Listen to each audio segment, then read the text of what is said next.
నమస్తే అండి, welcome to our channel. మనతో ఈరోజు సీనియర్ పొలిటికల్ అనలిస్ట్ అంకమరావు గారు ఉన్నారు. సార్ నమస్తే. సార్ నమస్తే అమ్మా. సార్, రేపు 17వ తారీఖున జరగబోయే అసెంబ్లీ సమావేశాలకు ఇప్పుడు కూడా నేను వెళ్ళను, మా వాళ్ళు వెళ్ళరు అని చెప్పేసి చెప్తున్నారు. వాళ్ళు అంటే ప్రజలు వాళ్ళని నమ్మి ఎన్నుకుంటే వాళ్ళు ఎటన్నా పోని వాళ్ళ సమస్యలు అయితే మేము మాట్లాడమని చెప్పేసి మైకుల ముందు మాత్రం ఇప్పుడు ఏదైతే చంద్రబాబు నాయుడు గారు ఆవిష్కరించారో ఎమ్మెల్యే క్వార్టర్స్, అవి అసాంఘిక కార్యకలాపాలకు మాత్రమే వాడతారు, అందులో ఎమ్మెల్యేలు ఎవరు ఉంటారు అని చెప్పేసి ఆయన మాట్లాడుతున్నారు. అలాగే ఒక పక్క డిఎస్సి అవకతవకలు అని చెప్పేసి, అంటే వీళ్ళు ఎక్కడైతే మాట్లాడాలో అక్కడ మాట్లాడకుండా సోషల్ మీడియాలో కానీ ఆంధ్రప్రదేశ్ రాష్ట్రంలో రోడ్ల మీద కానీ రచ్చ చేస్తున్నారు. సార్, ఇది ఇంకా ఎంతకాలం అంటారు? ఇప్పుడు ఎవరైతే మాట్లాడారో వాళ్ళు అంతకుముందు శాసనసభ్యులుగా మంత్రులుగా ఉన్నప్పుడు ఇలాంటి కార్యక్రమాలు చేసి ఉంటారు, అనుభవం కొద్దీ మాట్లాడుతున్నారు అని అయితే నేను అనుకుంటున్నాను. లేకపోతే వాళ్ళకి ఎలా తెలుస్తుంది ఇవన్నీ?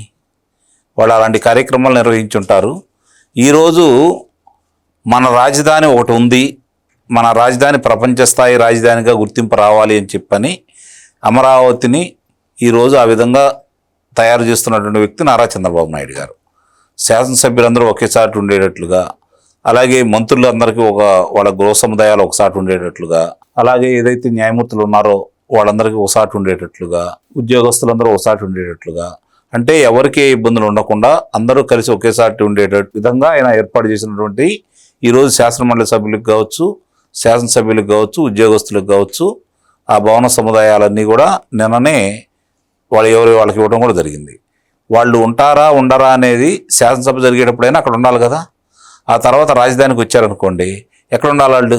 అంటే అతను చెప్పే లెక్క ప్రకారం ఆ మాత్రం అవగాహన లేకుండా అతను మాట్లాడుతున్నాడు. ఇప్పుడు వీళ్ళందరికీ ప్రభుత్వమే భరాయించాలిగా, ప్రజల సొమ్మే కదా అంతా. ఇప్పుడు ఒక్కొక్క హోటల్లో వీళ్ళు ఉంటున్నారనుకోండి, దానికి ఎంత కట్టాలి? ఇప్పుడు ప్రభుత్వ ఉద్యోగస్తులు మొన్నటిదాకా ఉన్నారు, మంత్రులు ఉంటున్నారు, వేరే వాళ్ళు ఉంటున్నారు, ఆ డబ్బులన్నీ ప్రభుత్వమే చెల్లిస్తుంది కదా. ప్రభుత్వం అంటే ప్రభుత్వం జేబులోంచో లేకపోతే ముఖ్యమంత్రి గారి జేబులోంచో కాదుగా, మన డబ్బులే కదా.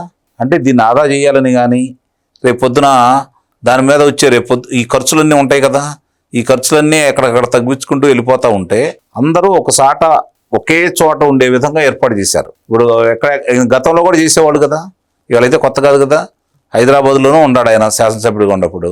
ఎక్కడున్నాడు అంటే ఇవన్నీ కూడా ఏదో వంక అంటే చూసి కళ్ళు కుట్టి కడుపు మండి మాట్లాడుకునే విధానాలే తప్ప రేపొద్దున ఈ శాసనసభ్యులో శాసనమండలి సభ్యులో లేకపోతే ఉద్యోగస్తులో వాళ్ళతో పాటు ఎవరైతే భూములు ఇచ్చిన రైతులు ఉన్నారో వాళ్ళందరికీ వాళ్ళ స్థలాలు వాళ్ళకి ఇచ్చిన తర్వాత అక్కడ నివాసాలు ఏర్పాటు చేసుకోవటం, లేదంటే వ్యాపారం కోసం స్థలాలు ఇచ్చారు కదా, అక్కడ వాళ్ళు ఏదన్నా వ్యాపారాలకు సంబంధించిన భవనాలు నిర్మించుకున్నారు అనుకోండి, ఇక్కడ పనులన్నీ జరుగుతూ ఉంటే ఇవన్నీ కూడా రాష్ట్రానికి ఆదాయం మార్గాలే కదా. రేపు పొద్దున ఇక్కడే ఉంటాయి, ఇక్కడే ఖర్చు పెట్టుకుంటూ ఉంటారు కదా. ఇవన్నీ కూడా అవన్నీ ఏదో హోటల్స్కో ఇంకో దానికో ఇచ్చారనుకోండి, వీళ్ళకేంటి ఉపయోగం?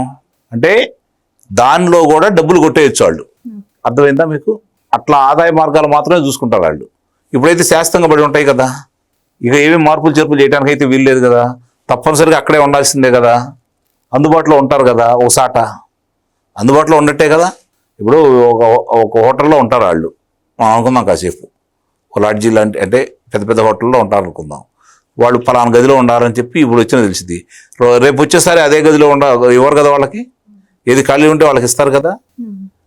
ఇవాళ ఈ నివాస సముదాయంలో వాళ్ళ ఇంటి నెంబర్లు ఉంటాయిగా, పలానా ఇంట్లో వాళ్ళు ఉంటారని. ఎవరు వచ్చినా అక్కడ వచ్చి కలుసుకోవచ్చు ఒకవేళ వాళ్ళు ఇక్కడికి వస్తే. ఈ ఇబ్బందులు కూడా లేకుండా ఉంటాయి కదా. ఆ మాత్రం అవగాహన లేకుండా వాళ్ళు మాట్లాడుతుంటే మనం ఏం చెప్పాలి వాళ్ళ గురించి? ఇప్పుడు నీకెటు లేదు కాబట్టి నువ్వు ఉండవు, నీ కొడుకు గెలవలేదు కాబట్టి నీ కొడుకు ఉండడు, గెలిచిన వాళ్ళు ఉంటారు కదా. వైసీపీ వాళ్ళు కూడా అందులో ఉంటారు కదా సార్, వాళ్ళ గురించి కూడా ఆలోచించారు. వాళ్ళు వద్దని చెప్పు, రేపు పొద్దున వాళ్ళకి అక్కర్లేదని చెప్పు. మా ఖర్చులు మేము బయట ఎక్కడో ఉండి మేము వస్తాము, మాకు ఏం అక్కర్లేదు, ప్రభుత్వం చెల్లించమని చెప్పు. ఏం చెప్పిద్దో ప్రభుత్వం తెలిసిద్ది. నీ వాళ్ళకి చెప్పు ఒకసారి. నీ 11 మందికి శాసనమండలి సభ్యులు కూడా ఉన్నారు కదా, 33 మంది, వాళ్ళు ఎవరు దాంట్లో ఉండకుండా చూడు, వాళ్ళు ఏం చేస్తారో తెలిసిద్ది. నిన్ను ఏదో మాట అనటం చాలా సులభం, అది పెద్ద ఇంట్లో నోట్లోంచి వచ్చేదే కదా, ఆచరణ అయితే అయ్యేది కాదుగా. ఆచరణలో చేసేవి మాట్లాడాలి ఏదైనా. ఈ మధ్యకాలంలో చాలామంది చాలా రకాలుగా మాట్లాడుతున్నా కూడా చంద్రబాబు నాయుడు గారు ఏమి పట్టించుకోకుండా ఆయన చేయాల్సిన ఆయన చేసుకుంటా ఉన్నాడు.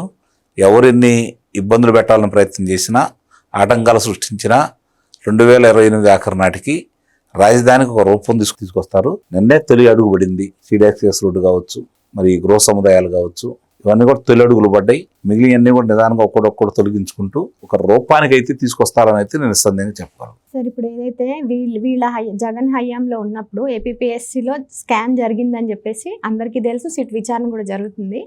ఇప్పుడు డిఎస్సిలో ఎలాంటి అవకతవకలు లేకపోయినా సరే ఇప్పుడు జరిగినాయి అని రోడ్లు ఎక్కుతున్నారు. మరి అప్పటి సంగతి ఎందుకు మాట్లాడట్లేదు?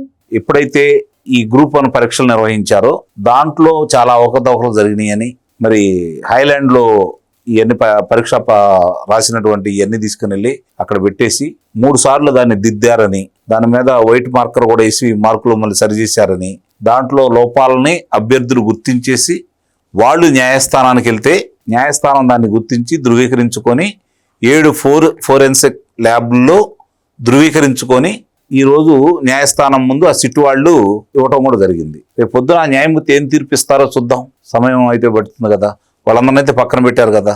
ఇప్పుడు అంటే దాంట్లో వాళ్ళ ఇష్టం వచ్చిన వాళ్ళని నియమించుకోవడం కోసం ఎవరైతే ఉన్నారో ఆ రోజు ఇద్దరు, గౌతమ్ సవాంగ్ కావచ్చు, పిఎస్ సారంగీలు కావచ్చు, వాళ్ళ ఇష్టారీతిగా చేశారని చెప్పని ఇప్పుడు చాలా విషయాలు బయటకు వస్తున్నాయి. కాబట్టి మిగిలిన విషయాలు కూడా ఆ సీల్డ్ కవర్లో ఏముంటాయో మొత్తం బయటకు వస్తే అన్ని విషయాలు కూడా న్యాయస్థానం ఇచ్చే తీర్పును బట్టి ఆ రోజు మనం ఒక నిర్ణయానికి రావచ్చు.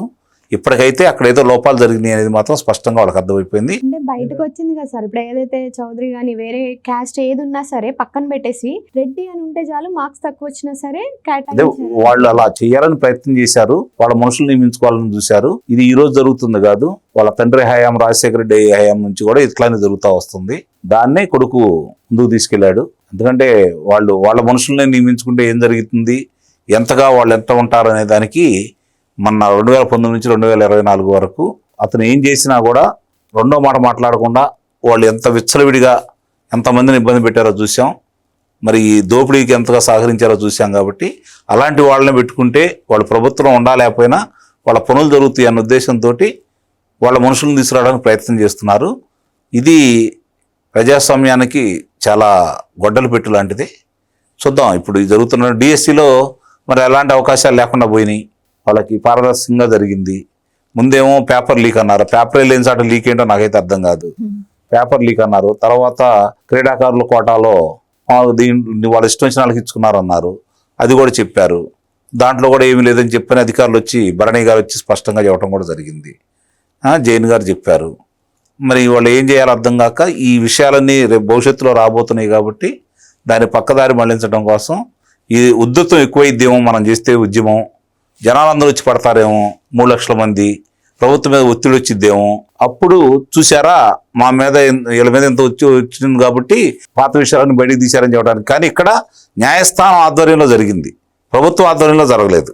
ఆ మాత్రం ఇంగిత జ్ఞానం లేకుండా మాట్లాడుతున్నారు. మనం ఏం చెప్పాలి వాళ్ళ గురించి?